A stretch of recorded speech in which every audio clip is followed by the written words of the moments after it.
What's poppin', T Squad? It's your girl Keisha, and I'm here with tonight's All Tea All Shade Love and Hip Hop Miami Season 1 Reunion Part 1. So let's get into our best dress, best hair, best makeup, worst hair, worst makeup categories. So for worst hair, I'm going to go with Young Hollywood. I don't know what in the cut and curl he had going on at the top of his head with them spikes on his forehead. His hair looked a hot, funky ass mess like he did. Worst hair for a woman, Trina, by far. That dry platinum blonde wig with them kitchen curls was a no-no. She looked like she curled her hair herself. I hope she did not pay nobody to fuck up her head like that, because that shit looked a dry, Christmassy ass mess.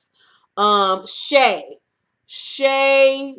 Bucky, Williams, Johnson, Sugarfoot. I don't know what the fuck her name is, but the fact that she had the audacity to come on national television with a wig that she let somebody cut the cap part off and then glue to the top of her head.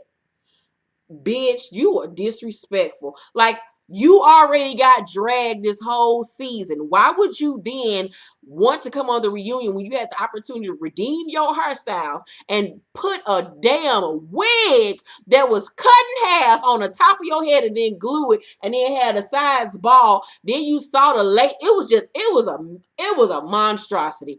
I don't know what in the fuck possessed Shay, but Shay, you need to get fired just because of your hair was a mess. That shit was just so disrespectful. It was rude. I felt bamboozled. I was personally offended. My eyes hurt because of it. Girl, you just dumb. I didn't have anybody for best makeup. I couldn't really concentrate on everybody's makeup because everything was moving so fast. But I will say worst makeup by far was Trina's. Trina's highlight underneath her eye. Oh my God, they baked underneath her eyes. And for makeup girls, you know, that's baking is when you put your banana powder underneath your eyes. They didn't even use banana powder. They used the white one because I got one. And it was just way too white underneath her eyes. It looked dry. There was no moisture to her face. I hated Trina's makeup. Also, worst makeup, Amara La Negra. I love Amara, but that Christmas goddamn inspired makeup was a mess. I don't know why she let them put that green eyeshadow on her when she had on a red motherfucking suit. Like, why would you let them do that? Bitch, it ain't damn new Christmas Eve. Like, it ain't ho ho ho Merry Christmas time. No. Next up, on the list. Best dressed woman for me, Michelle Pooch, looked absolutely fantastic, snatched from head to toe. Her hair was on point, makeup was on point. I loved her green sequins dress, and I'm normally not here for all the bedazzling and sequins and shit, but hers looked expensive. It looked sophisticated. It was sleek. It was tastefully done. Michelle Pooch came through with it. Juju looked fantastic. I loved her dress. It looked like it was something made by Michael Costello. I love the little keyhole detail her in the chest part. I loved her big poofy hair. The chandelier earrings I'm kind of getting sick of because she wears them so much, but for the occasion, it was nice. Also, I like JoJo's look. I liked her sleek, long ombre wig, her dress. Everything was cute, put together really nice. And then I like Joy. Joy looked really good. I liked the Joy hair parted down the middle, long, her little red ensemble. She looked great.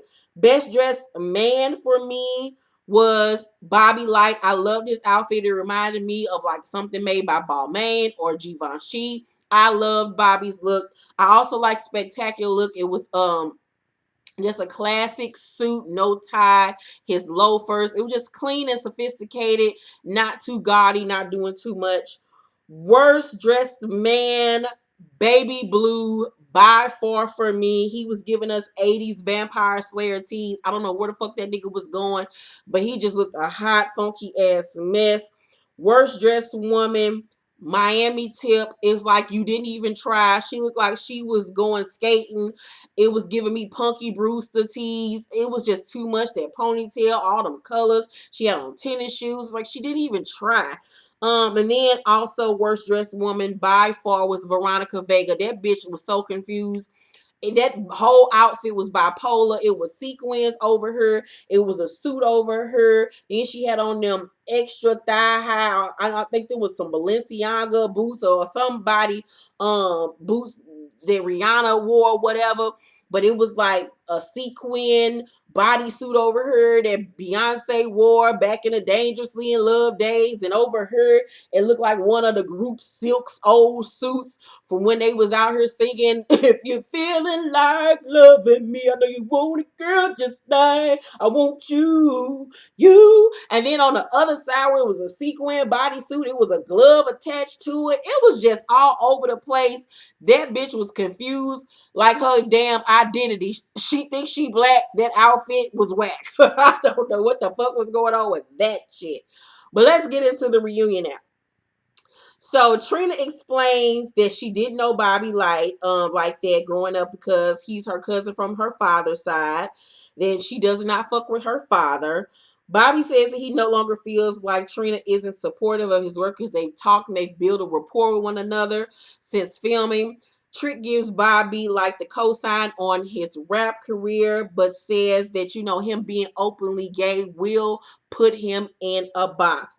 I love Trick Daddy on this reunion. He was so fucking funny. Miami Tip feels like Bobbie now appreciates her help and everything that she does for him. Trina says that she and Bobbie are now talking about doing a song with one another, but says that Bobbie is very aggravating. And at this point, her assistant Alvin is on stage on her couch. Bobbie says, I'm kind of aggravating like him. I'm kind of aggy like him, and points at her assistant Alvin. Alvin then says that Bobbie wants to be like him, and he's rich and Bobbie's poor. And he was like, I got $15,000 on my wrist, bitch. $15,000 on my wrist, bitch. I drive a rolly, bitch. You walking. And I'm like, how are you so rich, but you're Trina's assistant? I don't get this. From what I'm thinking is that you have on one of Trina's old watches, and you're probably driving one of Trina's old Range Rovers. Because other than that, I don't understand how you so goddamn rich, but you somebody's goddamn assistant. Alvin, you are living a lie. Your whole suit came from Men's Warehouse, sir. Child, set your ass down some goddamn word. I am Team Bobbie when it comes to that nigga. So, as they're arguing back and forth, Alvin then tries to rush over to fight Bobbie. It's a whole melee. The securities jump in to tackle him. And in the midst of it, the table in the middle gets pushed back onto Trina's dress. You hear Trina in the background talking, so my dress, y'all done messed up my dress. Y'all have ruined my dress. I was like, girl, that outfit was already ruined by the time you walked in because it looked a mess. It looked very Mother of the Bride. So, Trick Daddy is laughing his ass off during this whole scene, and I was getting my life because Trick was genuinely just fucking entertained by these gay ass niggas. So Trick said, y'all just need to hang out and go holler at some niggas together. That was like, exactly, Trick. Like, what are y'all mad about? They finally say that they don't have no issues with each other. And I was like, y'all never had no reason to have issues with each other in the first place. So it goes to the Pleasure P Pretty Ricky segment, and I'm just so happy to see that Pleasure P finally got his beard together because I hated when that shit was just down here. I'm like, nigga, grow that shit up like several more inches. Pleasure says that the group didn't work out back in the day because they didn't get paid the money that they were owed. Baby says that they disbanded because P wanted to go solo. They did say, however, that they're working on a new album. I don't think anybody really cares, but who knows? Shay apologizes to Blue and Spectacular for how she talked to them. She says she didn't feel like P defended her when it came to them. Liz, her homegirl, who is Prince's ex-girlfriend, current girlfriend, I don't the fuck know, jumps in and says that Pleasure P did not defend Shay.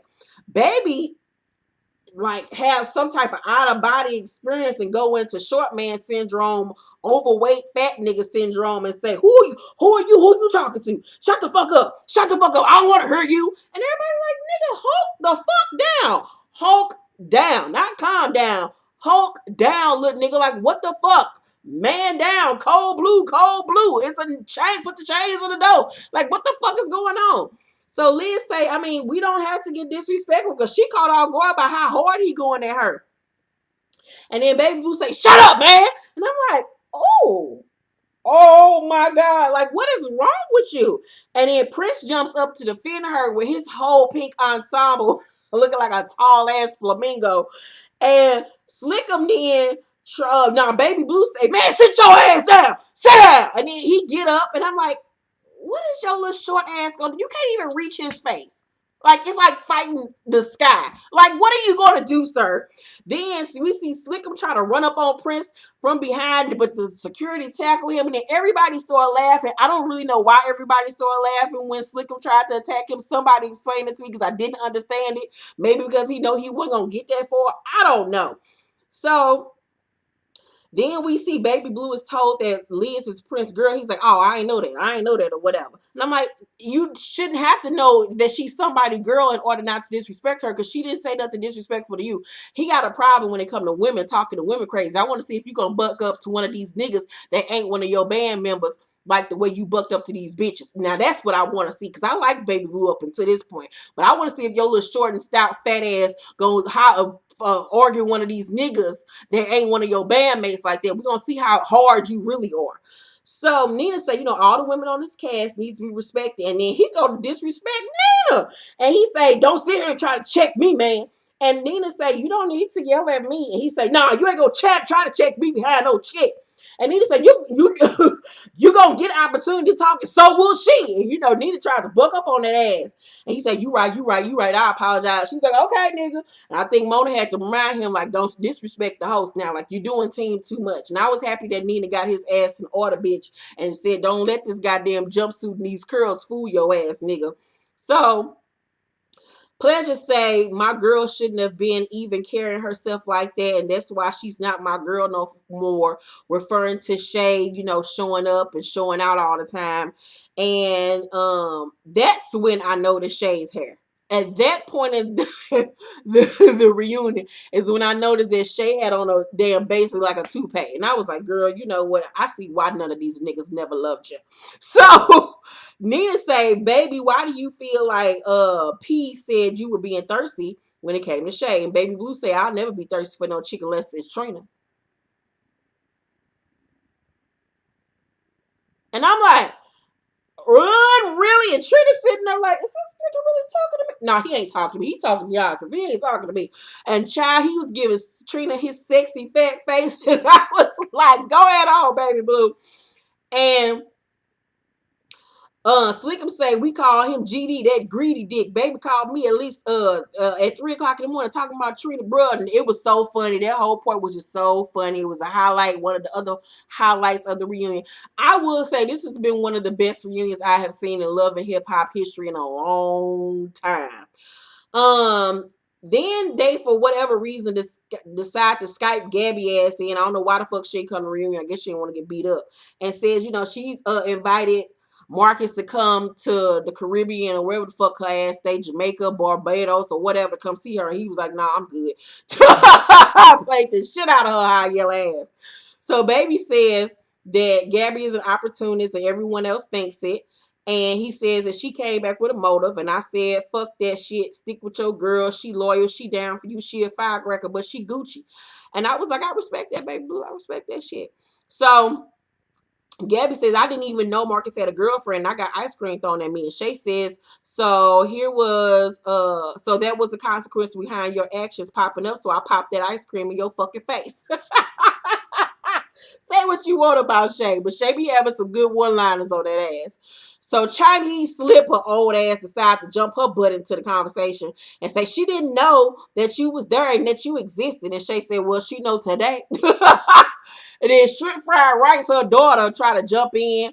And she try to get up and try to fight Shay, but it take her like 5 minutes to get up because all that damn lard in her ass just weighing her ass the fuck down. She looked like she's about to tip back over when she stood up.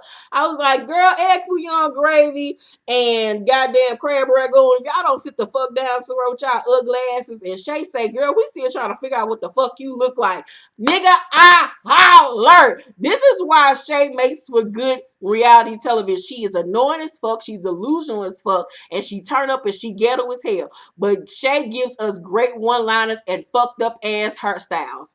So Malik old hamburger ass get on stage, and now it's the Jeffrey, Malik, and Bobbie Light segment.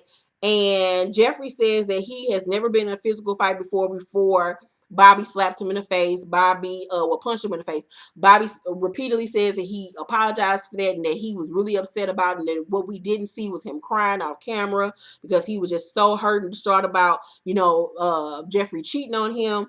Malik says that he loves Jeffrey, but they've had a relationship issues and that they are no longer compatible. Jeffrey is surprised by this news because he knew that they had an argument before the reunion, but he didn't know that argument was going to be resulting in them breaking up right then and right there. He said he saw it coming, but he didn't know it was coming that soon. So this nigga had basically just broke up with his ass when they got to reunion. And I was like, see, that's what your cheating ass get. God don't like ugly, baby. That should have come back on you in the worst damn way. So Malik says that he don't even want to be that nigga friend. And he was like, he don't want to talk about what happened. He don't want Jeffrey to say shit. And I'm like, well, what the fuck happened, my nigga? Goddamn. So Malik brings up him using the word faggot and says that they all use it just like black people use the word nigga. And I was just like, nigga, we don't like you. We don't want to see you no more on this television looking like a turd. I just shitted out my ass. He looked like a greasy turd. No, thank you. Don't want him back next season. I doubt he even comes back. Then Trick and Trina perform their new song, and I like the song. It had an 80s feel to it, an 80s summer vibe, and it was so funny because I like Trina performance look better than I liked her goddamn reunion look. And then after that, Young Hollywood and Amara have their segment.